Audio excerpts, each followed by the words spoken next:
उस दरगाह के खिलाफ पिटीशन दर्ज होता है और साहब कोर्ट वाले उसको एक्सेप्ट करके सुनवाई की तारीख तय कर देते हैं। अब तो हम लोग खामोश हैं, खामोश रहेंगे, देखते हैं जो बादशाह के ऊंट को बैठाने वाला अब इनकी शरारत पे कैसे पहरा लगता है। मुझे यकीन हासिल है अब हिंदुस्तान का 40 करोड़ मुसलमान अब गरीब नवाज की करामत देखने के लिए मुंतजिर है कि हिंदुस्तान का राजा अपनी करामत दिखाएगा। अब मुझे लग रहा है कि इनकी शरारत जब बढ़ रही है, इनकी शरारत खूब आगे बढ़ रही है, तो अब जब बंदरों को, गीदड़ों को मौत आती है तो शहर की तरफ रुख करता है। छोटी छोटी बातें तो बोलता था, हम नजरअंदाज करते थे, अब बड़े शहंशाह की बारगाह में पहुंच गया है, वहां छेड़खानी कर रहा है। अब बस करीब है वह वक्त जब गरीब नवाज का जलाल रंग लाएगा, और जब वो जलाल रंग लाएगा इनका सारा गुरूर चकनाचूर होगा और मुस्तफा के गुलामों को अल्लाह इज्जतों से मालामाल बनाएगा। नारे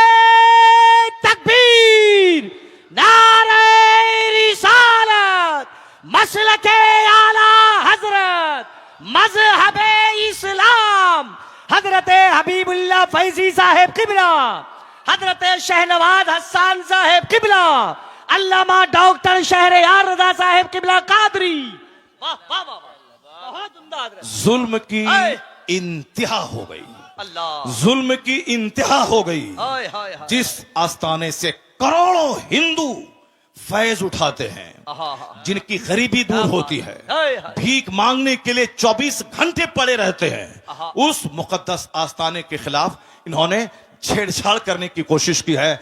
अभी भी वक्त है कि जाके बाबा की बारगाह में चले जाओ, अपना पिटीशन कोर्ट से वापस ले लो और बाबा की चौखट पे जाके बोलो, बाबा क्षमा कर दीजिए, हमसे गलती हो गई। वरना याद रखना, जो अना सागर को एक कूजे में ला सकते हैं, याद रखना, जो बादशाह के ऊंट को बिठा सकते हैं, तो फिर जब वो जलाल में आ गए तो हुकूमत का सत्यानाश हो जाएगा। फिर वही होगा जो सारी दुनिया देखने का मुंतजिर है। नारे तकबीर।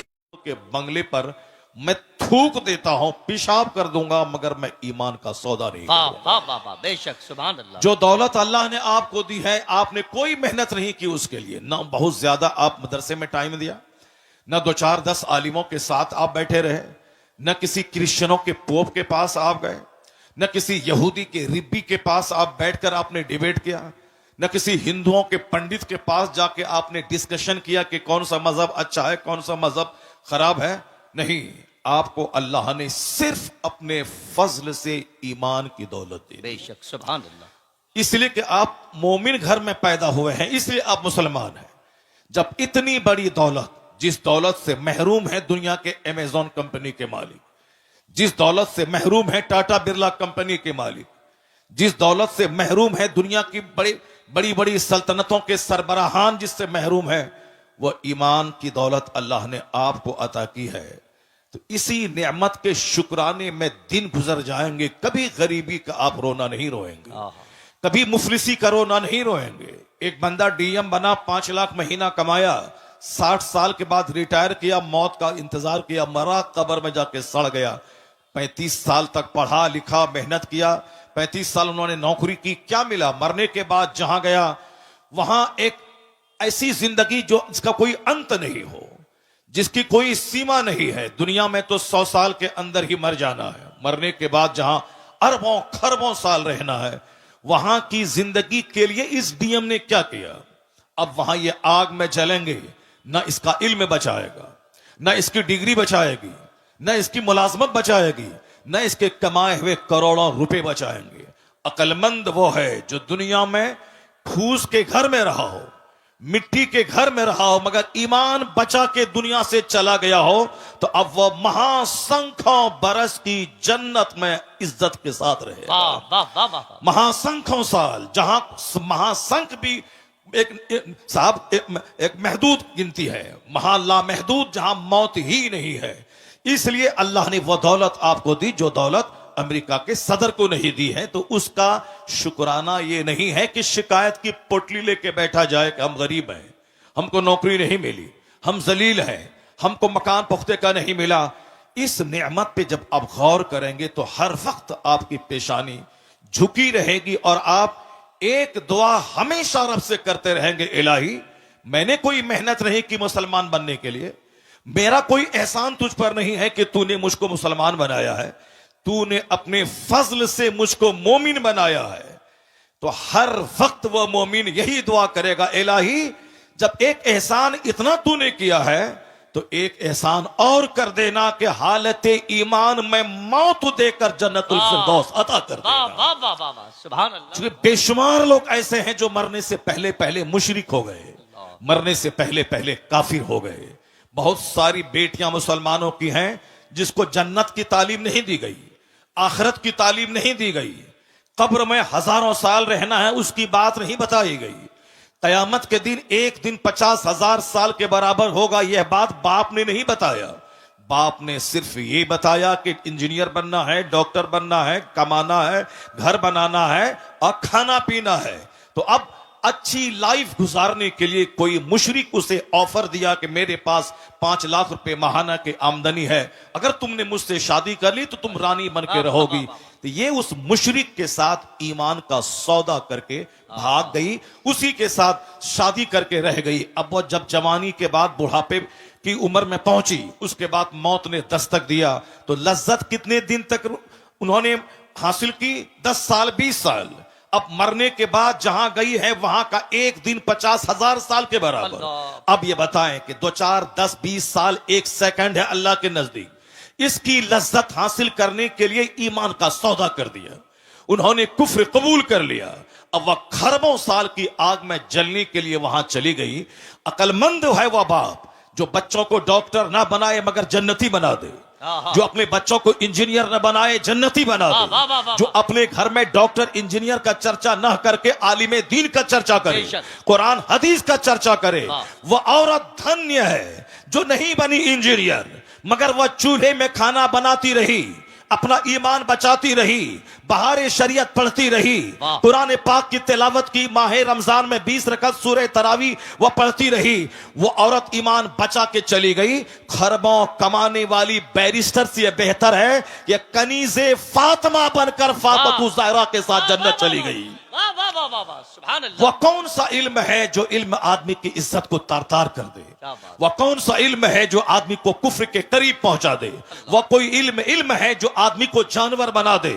आज मदरसा आवाज दे रहा है कि डॉक्टर की सूरत में दरिंदा कलकत्ता के आरजी मेडिकल कॉलेज का प्रिंसिपल जो अपने घर के तहखाने में खूबसूरत औरतों के साथ बलात्कार करने का रैकेट चलाता था, जिसके कॉलेज में एमडी करने वाली खातून की आबरू गैर महफूज रही और जिसको अपनी आबरू बचाने के चक्कर में जान से हाथ धोना पड़ा।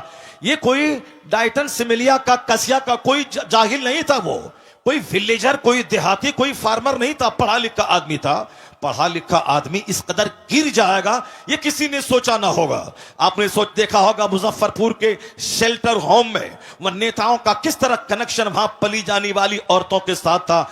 लोग कहते हैं कि वह डॉक्टर की सूरत में जानवर, वह डॉक्टर की सूरत में दरिंदा। एक गांव का देहाती अपने चचेरे भाई के पास किशनगंज गया, डॉक्टर के पास, कहा आप मेरी बीवी का इलाज करें। डॉक्टर बोलता है कि तुम्हारी बीवी दर्द ज़ह में मुब्तला है, बच्चा भी मरेगा या नहीं जच्चा मर जाएगी, इसलिए तुम्हें 1 घंटे के अंतर सिजरिंग करना पड़ेगा। वो कहता है मैं बीमार हूं, मैं गरीब हूं, मैं मजदूर हूं, कहां से मैं 50,000 रुपए ला के दूं? ये डॉक्टर दिमाग में बहुत बड़ा सपना पाल करके किशनगंज आया है कि मैं MBBS हूं, अपने बच्चों को FRCS बनाना है, अब मुझे 2 एकड़ जमीन में शानदार घर बनाना है, मुझे फॉर्च्यूनर खरीदनी है। अब इतना पैसा, ऐसा नहीं कि डॉक्टर बनने के बाद रुपया का एक पेड़ अपने क्लिनिक में कोई लगा दे और रोजाना जाए 2 घंटा बैठे और पैसा तोड़ के झोला भर के शाम में घर ले जाए। नहीं, उसे तो मरीजों को देखना होगा, मरीजों की फीस से ही कमाना होगा। तो इतनी कमाई कहां से आएगी कि फॉर्च्यूनर का की किस्त अदा करे, वह 2.5 एकड़ जमीन का की किस्त अदा करे? अब वह इंसानियत का लिबादा छोड़कर झूठ का लिबास पहनता है, हैवानियत का कपड़ा पहनकर झूठ बोलता है कि तेरी बीवी 1 घंटे के अंदर में मर जाएगी, इसको सिजरिंग करवाना पड़ेगा। अब वह बेचारा छोटा सा घर बेचकर डॉक्टर को 50,000 रुपए देता है और वह डॉक्टर एक गरीब औरत की सिजरिंग करके उसको कई सारी औलादों से महरूम कर देता है। लोग कहते हैं ये डॉक्टर है मगर इंसान नहीं है। इंसान वो है जो इंसानियत जिसके अंदर हो, वह दूसरों का दर्द महसूस करे, करे, मतलब डॉक्टर है मगर इंसान नहीं है। मोरबी का इंजीनियर कई 100 आदमी की जान ले लिया, उन्होंने एनओसी दिया, नो ऑब्जेक्शन, ये ब्रिज को खोल दिया जाए आम पब्लिक के लिए। ब्रिज गिरा, कितने 100 पब्लिक की जान चली गई। लोग कहते हैं वो इंजीनियर नहीं, वो कसाई है जिसने इतने लोगों की जान ले लिया। चीफ मिनिस्टर झारखंड का जो गरीबों की प्रॉपर्टी कोयला है उसके घोटाले में पकड़ा गया, कई साल तक जेल रहा। लोग कहते हैं यह चीफ मिनिस्टर नहीं बल्कि गरीबों का हत्यारा है।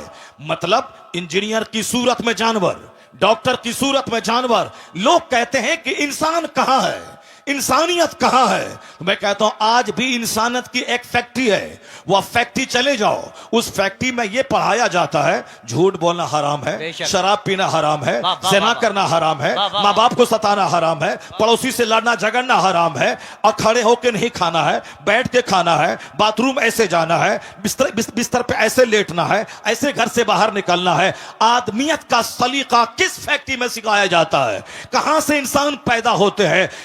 इस जमीन पर एक दरसगाह है जहां अव्वल दिन से लेकर आखिरी दिन तक, यानी उर्दू की पहली किताब से लेकर बुखारी शरीफ तक यही पढ़ाया जाता है। यह लीगल है या इल्लीगल है, यह राइट है ये रॉन्ग है, यह जायज है ये नाजायज है, यह सही है ये गलत है, यह हराम है ये हलाल है, यह करना है ये नहीं करना है, यह हार्मफुल है ये यूजफुल है, यह हानिकारक है ये लाभदायक है। यानी वो आदमियत की शिक्षा जिस दरसगाह में दी जाती है उसी का नाम है मदरसा। अब जब यह फैक्ट्री जवान थी, जहां फैक्ट्री जवान थी, फैक्ट्री का प्रोडक्शन था, खलीफा हारून रशीद का बच्चा मदरसे में पढ़ता था, औरंगजेब जैसे हिंदुस्तान के बादशाह मदरसे में पढ़ते थे। उस वक्त में अमीर गरीब सब चाहता था मैं इंसान बनाने वाली फैक्ट्री में पढ़ूं और वहां से कुतुब बन के निकलूं, अब्दाल बन के निकलूं, आदमी बन के निकलूं। जब तक यह फैक्ट्री जवान थी, प्रोडक्शन ज्यादा हो रहा था, तो समाज कुतुब से भरा था, अब्दाल से भरा था, नेकों से भरा था, शरीफों से भरा था। लेकिन जब से इस फैक्ट्री को गवर्नमेंट ने आतंकवादी का अड्डा कहा और जब से हमारे पैसे वालों ने अपने बच्चों को पढ़ाना छोड़ दिया, जब यह फैक्ट्री बंद हो जाएगी या बंद नहीं होगी, पैदावार कम हो जाएगी, तो समाज में शरीफ कहां से मिलेंगे, वली कहां से मिलेंगे, कुतुब अब्दाल कहां से मिलेंगे? अब अगर लोग चाहते हैं कि समाज शरीफों से भरे, नमाजियों से भरे, जंटी लोगों से भरे, कुतुब अब्दाल से भरे, तो अब ट्यूटर लेना होगा, फैसला बदलना होगा कि जिस तरह की फैक्ट्री जैसा प्रोडक्शन उसी तरह के लोग समाज में नजर आएंगे। इंजीनियरिंग कॉलेज में आदमी कम, वहां पैसा कमाने वाले जानवर ज्यादा पैदा किए जाते हैं। मेडिकल कॉलेज में आदमी कम, पैसा कमाने वाले जानवर ज्यादा पैदा किए जाते हैं। तो अब ये एक इंसानी बनाने वाली फैक्ट्री है मदरसा। इस फैक्ट्री को जिंदा करें। जब ये मदरसा जिंदा होगा, पैदावार बढ़ेगी, तो शरीरों की तादाद घटेगी, शरीफों की तादाद में इजाफा होता चला। नारे तकबीर, नारे रिसालत, मज़हबे इस्लाम, जश्ने दस्तार बंदी, अल्लामा डॉक्टर शहरयार रजा साहब किबला। बहुत उम्दा, वाह वाह वाह वाह। मदरसा, वाह वाह वाह। मदरसा ने ही सारी दुनिया को बताया है कि इल्म क्या चीज है। मदरसा ने ही सारी दुनिया को बताया है कि रिसर्च क्या है। मदरसा ने बताया है कंटेम्पलेशन क्या है। मदरसे ने बताया है शोध क्या है। मदरसे ने बताया है चिंतन क्या है। हमारे बच्चे भी गौर से सुने मेरी बात। जो दूसरे लोग मुखालिफ मजहब के मानने वाले, अगर उस तक मेरी बात पहुंच जाए, वह भी मेरी बात को गौर से सुन ले।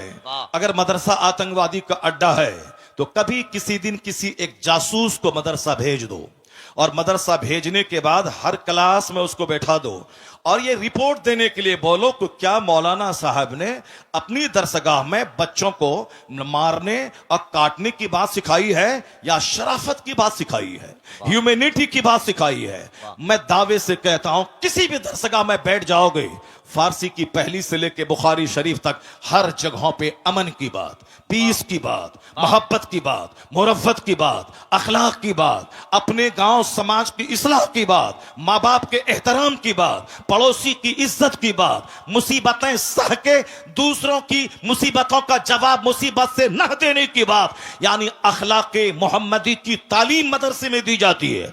उसका फैसला इसीलिए है कि वह दूर से मदरसे को आतंकवादी का अड्डा समझता है। अपनी निगाहों में दुश्मनी का चश्मा लगाकर मदरसे के खिलाफ बयान देता है।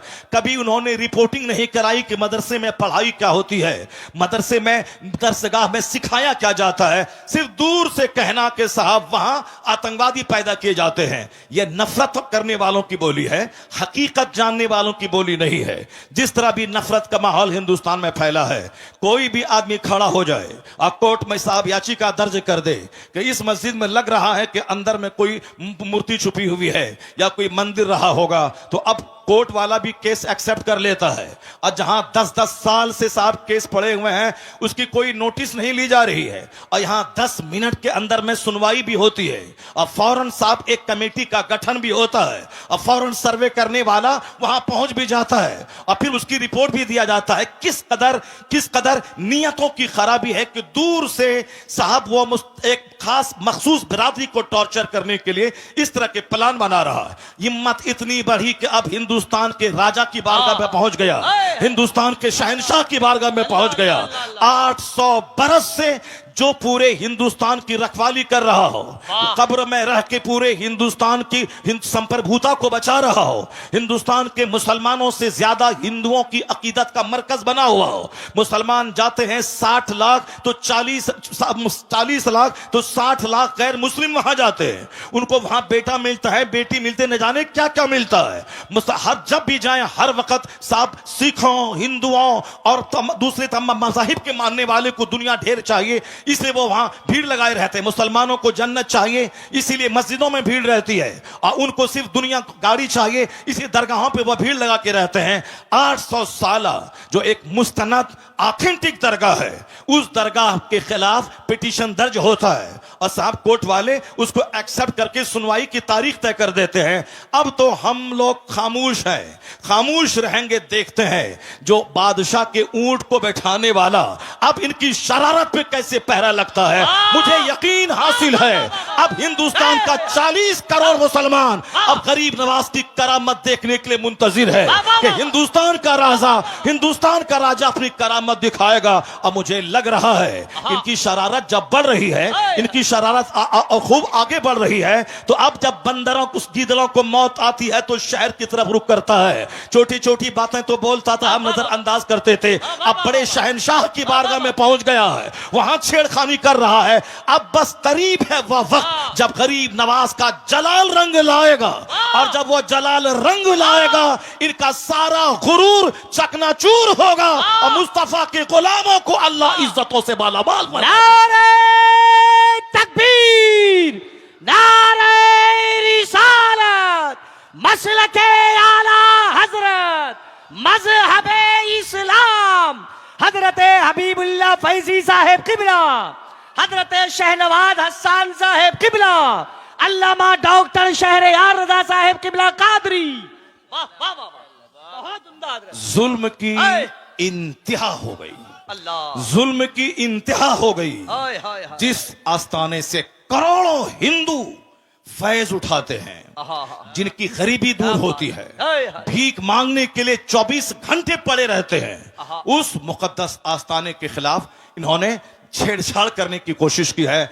अभी भी वक्त है कि जाके बाबा की बारगाह में चले जाओ, अपना पिटीशन कोर्ट से वापस ले लो, और बाबा की चौखट पे जाके बोलो, बाबा क्षमा कर दीजिए, हमसे गलती हो गई। वरना याद रखना, जो अना सागर को एक कूजे में ला सकते हैं, याद रखना, जो बादशाह के ऊंट को बैठा सकते हैं, तो फिर जब वो जलाल में आ गए तो हुकूमत का सत्यानाश हो जाएगा। फिर वही होगा जो सारी दुनिया देखने का मुंतजिर है। नारे तकबीर, नारे रिसालत, ख्वाजा का हिंदुस्तान, फैजाने गरीब नवाज। एक कौम मुस्लिम, आपको कानून हाथ में नहीं लेना है, आपको सड़क पे आकर के बहुत बड़ा प्रोटेस्ट नहीं करना है। यह मामला शहनशाह हिंदुस्तान का मामला है, अब मामला उनकी कोर्ट में पहुंच चुका है। बस हम लोग वही करें जो सरकार दो जहां के दादा अब्दुल मुत्तलिब, जब अबरहा जो हाथियों का फौज लेके खाने काबा को ढाने आ रहा था, अब्दुल मुत्तलिब ने क्या कहा था कि हर शख्स अपने घर की हिफाजत करता है, ए अल्लाह ये तेरा घर है, तू अपने घर की हिफाजत कर। इतना कह के पहाड़ पर चले गए और फिर वो देखने लगे, देखें रब्बे करीम अपने घर की हिफाजत कैसे करता है। सारी दुनिया जान रही है कि अलम तरा कैफ फअल रब्बुका बि अस्हाबिल फील, क्या उसके साथ सलूक हुआ। अब रहा जलील होके मरा, उसके सारे हाथी मरे, एक छोटा सा कंकड़ पत्थर उसके गुरूर को तोड़ के रख दिया, सारे धाराशायी हो गए। हम तो यही देखते हुए आ रहे हैं 1400 साल के अंदर। अल्लाह रब्बुल इज्जत बहुत बेनियाज है, अल्लाह रब्बुल इज्जत बेनियाज है, कोई भी जालिमों का जुल्म उसको थका नहीं सकता। और किसी भी इबादत करने वाली की इबादत की वजह से अल्लाह रब्बुल इज्जत की शान में कोई इजाफा नहीं हो सकता। अल्लाह उस सिफाते कमालिया का जामा है कि जिसके आगे किसी सिफत का कोई तस्वुर ही नहीं है। अल्लाह रब्बुल इज्जत के पास सारी कुव्वतें, सारी ताकतें मौजूद है। हम इबादत करते हैं, हम उसका बेनिफिट मुझको मिलता है। अगर कोई कुफ्र करता है उसका नुकसान वो उठाता है। अल्लाह सिर्फ देखना चाहता है कि मेरा कौन बंदा है जो इस जमीन को अदल से भरता है और कौन है जो इस जमीन को जुल्म से भरता है। जो ईमान लाएगा, अच्छा काम करेगा, उसे यहां सेहत देंगे, इज्जत देंगे, हुकूमत देंगे, मरने के बाद जन्नत देंगे। जो कुफ्र करेगा, शरारत करेगा, जुल्म करेगा, अत्याचार करेगा, दूसरों को जीने नहीं देगा, सताएगा, समाज को पाप से भर देगा, उसके लिए आग तो वहां है, यहां उसका जीना तंग कर देंगे, यहां उसके घरों को कैद खाना बना देंगे, यहां उसको जलील और रुस्वा कर देंगे। नहीं देखा तुमने आज से 5 साल पहले चाइना के लोग कहते थे कौन सी नमाज है, कैसी नमाज है। जापान के लोग कहते थे कौन सी मस्जिद है, कैसा मदरसा है। हिंदुस्तान के भी चंद सर फिरे कहते थे यह कौन सी मस्जिद, कौन सा मदरसा, अजान बंद कर देंगे, मदरसा बंद कर देंगे। अमेरिका भी कहता था यह कौन सा इस्लाम है, हर तरफ इस्लाम का चर्चा हो रहा है, हर तरफ इस्लाम इस्लाम लोग कर रहे हैं, नहीं बढ़ने देंगे इसे। अब मुसलमान परेशान हाल थे, मुसलमान हाथ उठा के रब्बे करीम की बारगाह में दुआ कर रहे थे। तो हमारे जुलू, हमारा प्रोटेस्ट काम नहीं आया, मगर हमारी वो भीगी पलकों की दुआएं वो काम आई कि जो काम पूरी दुनिया को हिला के रख दिया। अल्लाह रब्बुल इज्जत ने दूसरी फौज को नहीं भेजा, एक छोटा सा कोरोना का कीड़ा भेज दिया। उस कीड़े ने चाइना को तबाह किया, अमेरिका के शहर को उसको रौनक को मिटा दिया, सारे एयरपोर्ट्स में ताले लगवा दिए, दुनिया के अरबों इंसान को उनके घर को जेल उसके लिए बना दिया गया। यहां तक कि जो मिटाने की बात कर रहा था वह क्वारंटाइन की बात करने लगा, वह सोशल डिस्टेंसिंग की बात करने लगा, वह वैक्सीन की बात करने लगा। मिटाने का सपना देखने वाला उनका शहर उजड़ गया, उनकी फैक्ट्रीज उजड़ गई, करोड़ों लोग मौत की मुंह में चले गए। इसलिए एक कौम मुस्लिम, तेरा रब्बे कदीर बड़ा अजीज है, बड़ा गालिब है, वह कुव्वत का मालिक है, वह तमाम इख्तियारात उसके पास मौजूद है। तुमको सिर्फ करना है मस्जिदों को आबाद करना है, अपनी पेशाइयों में सजदों का शौक बसाना है। तू मोमिन बन जा, तू मोहम्मदी बन जा, अल्लाह तुझे इस जमीन का हाकिम बनाएगा, यहां की सल्तनत तुझको देगा। और जो इस्लाम के खिलाफ बोलेगा उसको एक मामूली सा कीड़ा भेजकर उसका सारा गुरूर तोड़ देगा। जैसे अल्लाह ने तोड़ के बता दिया कि बंदे तुम्हारे चाहने से सब कुछ नहीं होता है, वही होता है जो मंजूरी खुदा होता है। अल्लाह ने दुनिया के सारे लोगों की औकात याद दिला दी, लोगों के होश ठिकाने लग गए। अल्लाह वही है जो नमरूद को सल्तनत देना जानता है, और जब सल्तनत का गलत इस्तेमाल करे तो अल्लाह मामूली मच्छर से हिलाक और तबाह बर्बाद करना भी जानता है। अल्लाह फिरौन जैसे जाबिर और जालिम को 400 साल की लंबी छूट देना भी जानता है, और जब वो 400 साल की लंबी छूट से आतंक को और बढ़ा दे तो अल्लाह ताला पानी में डुबा के उसे मार देता है। और जब घिघिया के कहता है कि अब मैं ईमान लाया, तो अल्लाह कहता है अल आना वक़द असैत क़ब्लु व कुन्त मिनल मुफ़सिदीन, अभी तू ईमान लाता है, इससे पहले तू फसादी और बागी था। आज मैं तेरी लाश बचाऊंगा ताकि आने वाले लोग जान जाएं कि मगरूर का हश्र क्या होता है, घमंडी का अंजाम क्या होता है। फिरौन फिरौन की सूखी हुई सड़ी हुई हड्डी की लाश आज भी मिस्र के म्यूजियम में मौजूद है। दुनिया के सारे सयाह, सारे टूरिस्ट उसको देखने जाते हैं और वहां से देखकर इबरत हासिल करते हैं कि 400 साल लंबी उम्र पाने वाला पूरे मिस्र का बाताज बादशाह था, लेकिन अल्लाह ने उसे ऐसा जलील किया, उसकी डेड बॉडी को दूसरों की इबरत की खातिर रखा, उसके ईमान को कबूल नहीं किया। तो इसलिए एक कौम मुस्लिम, तू नमाज पढ़, रोजा रख, हज कर, ज़कात दे, मस्जिद को आबाद कर, मदरसा को आबाद कर, अखबार पढ़ के ज्यादा इस्लाम के बारे में टेंशन मत बोल ले कि हमारा मुस्तकबिल क्या होगा, आने वाले दिन में इस्लाम का क्या होगा। यह सब टेंशन लेने की कोई जरूरत नहीं है। इतना यकीन कर ले, गिरह बांध के रख ले, जो अल्लाह कल के फिरौन को नहीं छोड़ा, पानी में डुबा के मार दिया है, वही अल्लाह आज के फिरौन को भी नहीं छोड़ेगा, आज के नमरूद को भी नहीं छोड़ेगा, आज के शद्दाद को भी नहीं छोड़ेगा। बस तुम्हें सिर्फ सब्र करना है, मस्जिदों को आबाद करना है। जो काम एटम बम से नहीं होता है वो काम तेरे सजदे से हो जाता है। तुम्हारी ताकत रूहानी ताकत, तुम्हारी ताकत स्पिरिचुअल फोर्स, तुम्हारी ताकत आध्यात्मिक शक्ति है।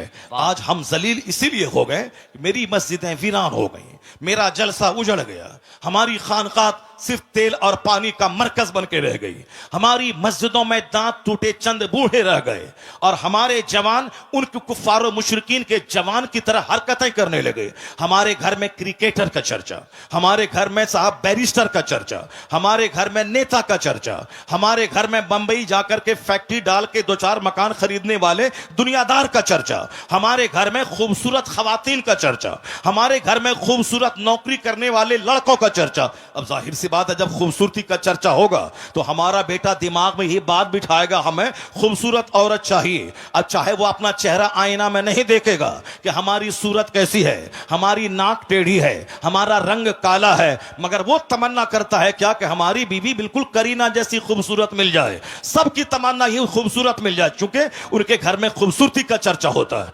उनके घर में मुलाजमत का चर्चा होता है, उनके घर में क्रिकेट का चर्चा होता है। अगर मेरी बेटी किसी खूबसूरत चेहरे वाले के साथ भागकर ईमान का सौदा कर ले, यह कसूर मां बाप का है, जो अपने घर में हुस्न का चर्चा करता है, दौलत का चर्चा करता है, सर्विस का चर्चा करता है, स्कूल कॉलेज का चर्चा करता है। यह बता दे कि जिसके घर में आलिम का आना जाना हो, जिसके घर में पीर का आना जाना हो, जिस घर के बाल बच्चे अपने आलिम की तहज्जुद की नमाज का मंजर देख रहे हो, वहां तलावत कुरान का मंजर देख रहे हो, मैं दावे से कहता हूं जहां कुफ्फार का आना जाना होगा, जहां डकैत का आना जाना होगा, जहां दुनियादार का आना जाना होगा, उसके बच्चों का दुनियादार बनना जब तय है, उसी तरह जहां नमाजी का आना जाना होगा, आलिम का आना जाना होगा, मशाइख का आना जाना होगा, उनके घर के बाल बच्चों का ईमान का बचना भी तय है, वहां नमाजी बनना भी तय है। इसलिए बुजुर्गों ने कहा, अपने घर में चोरों को मत आने दे, अपना दस्तरखान नेकों के लिए बिछा,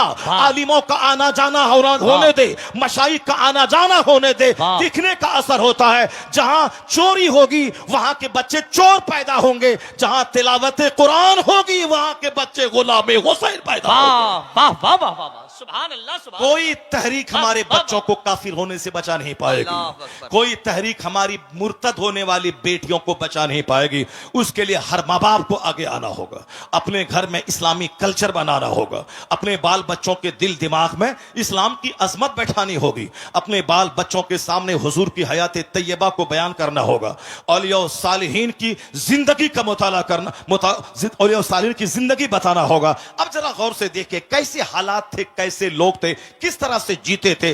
अमीर उस दौर के कैसे थे, गरीब उस अहद के कैसे थे, औरतें उस अहद की कैसी थी, मालदार उस अहद के कैसे थे। इस्लामिक हिस्ट्री का एक चैप्टर मैं खोलता हूं, जरा गौर से उसको सुनिए, उसके बाद फिर मैं आके आपको बताऊंगा कि नेता हमारा कितना झूठ बोलता है। नेता हमें डरा करके हमसे वोट लेता है। वो क्या बोलता है कि अगर तुम हमको वोट नहीं दोगे तो तुम्हारी जिंदगी खतरे में पड़ जाएगी, तुम्हारा मुस्तकबिल खतरे में पड़ जाएगा, इस्लाम खतरे में है। हम आज 50 साल से सुनते हुए आ रहे हैं, इस्लाम इज इन डेंजर, इस्लाम खतरे में है, इस्लाम खतरे में है, इस्लाम खतरे में है। जो मौलाना बोलता है इस्लाम खतरे में है, यकीन जाने कि वो मौलाना सच नहीं, वह झूठ बोल रहा है। जो नेता बोलता है इस्लाम खतरे में है, वह नेता झूठ बोलता है। ये क्यों नहीं बोलता नेता कि हमारी नेतागिरी खतरे में है, हमारी पॉलिटिक्स खतरे में है, क्या बात हमारा एमपी का पोस्ट खतरे में है, क्या बात? हमारी पार्टी खतरे में है, या बोल मेरी पार्टी खतरे में है। हम जिस तरह से वो अपने लोगों को डराता है हमसे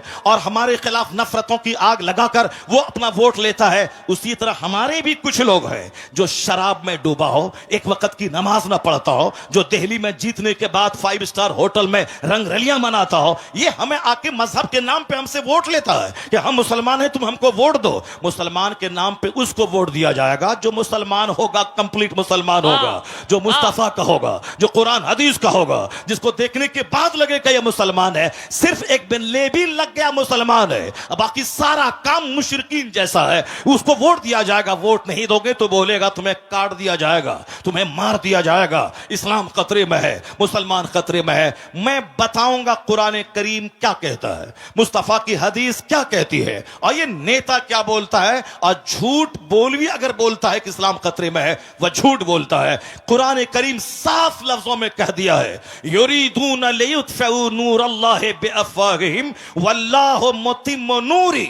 अल्लाह कहता है ये मुशरिकीन, ये कुफ्फार अपने मुंह से इस्लाम का चिराग बुझाना चाहते हैं, अल्लाह उस नूर को पूरा करना चाहता वाह, है। वाह, जो वाह, अल्लाह उसे पूरा करना चाहता है और ये उस नूर को बुझाना चाहते हैं। बंदों का चाहा हुआ होगा या अल्लाह का चाहा हुआ होगा, अल्लाह का। ये बंदा कमजोरी का पुतला है। बंदे की हिस्ट्री कमजोर है, इंसान की तारीख की कमजोर है। इंसान पैदा हुआ कैसे है? इंसान पैदा हुआ एक नापाक कतरे से, जिसकी इब्तदा इतनी कमजोर हो कि नापाक कतरे से पैदा हुए हों, जिसकी इब्तदा इतनी कमजोर है या बजती हुई मिट्टी से पैदा हुआ है, जिसकी बुनियाद इतनी कमजोर है कि कई बार शर्मगाहों से इसका गुजर हुआ है।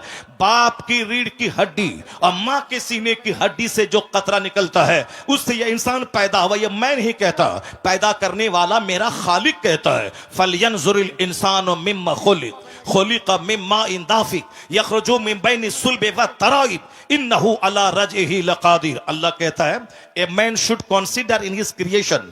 आदमी को अपनी पैदाइश पे गौर करना चाहिए कि वह पैदा हुआ कैसे है।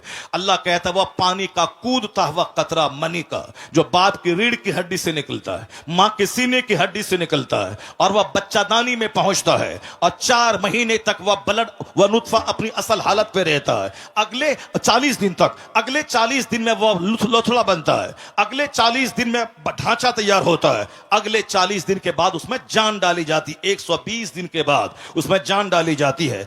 अब 40 दिन का एक पीरियड गुजरता है, पहले लोथड़ा, उसके बाद ढांचा, फिर उसके बाद उसमें जान डाली जाती है। जान डाले जाने से पहले अगर ईमानदार नेक परहेजगार मुसलमान डॉक्टर बोले अगर यह हामिला रही, हमल से रही तो इसकी जान को खतरा है, तो नेक मुत्तकी परहेजगार डॉक्टर की बात मानकर इस काते हमल एबॉर्शन हो सकता है। लेकिन अगर जान डाल दी गई फिर किसी की बात नहीं मानी जाएगी। 4 महीने के बाद कोई एबॉर्शन अगर करता है वह उस बच्चे का कातिल और मर्डरर ठहरता है। तो एक नापाक कतरे से यह इंसान पैदा हुआ है। अब पैदा होता किस रास्ते से है वह सबको मालूम है, और वह नुतफा जाता किस रास्ते से है वह सबको मालूम है। यह पूरी कहानी कुरान में 2-4-10 जगहों पे बयान किया गया है। यह बयान क्यों किया गया है? सूफिया कराम कहते हैं लोगों का मजाज है, जब जवानी मिली मगरूर हो गया, दौलत मिली घमंडी हो गया, छोटा सा घर कच्चे का पुख्ता बना दिया, अब वो साहब समाज में अपने आप को सबसे बड़ा समझने लगा।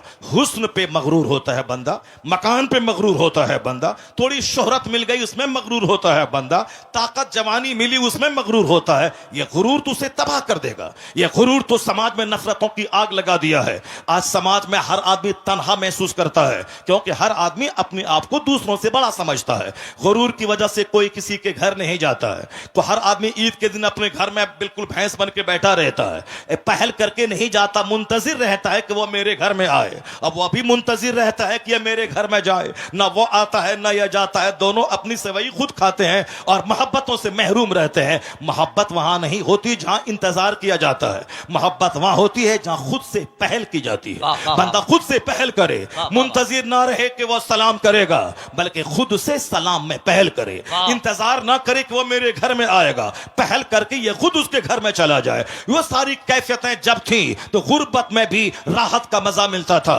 और आज सब मकान बना रहे हैं और सबका दिल उजड़ रहा है, सबका चेहरा उजड़ रहा है, समाज नफरतों की आग में जलता चला जा रहा है। आका ने कहा था, ला तदखुलूनल जन्नत हत्ता तुमिनू, जन्नत नहीं जाओगे जब तक कि मोमिन न बन जाओ, वला तुमिनू हत्ता तहाब्बू, मोमिन नहीं बनोगे जब तक कि आपस में एक दूसरे से मोहब्बत न करो। मोहब्बत करना मोमिन बने रहने के लिए जरूरी है। अपने पड़ोसी से मोहब्बत जरूरी है ईमान बचाने के लिए, अपने रिश्तेदारों से सिले रहमी जरूरी है ईमान बचाने के लिए, अपने गांव के गरीब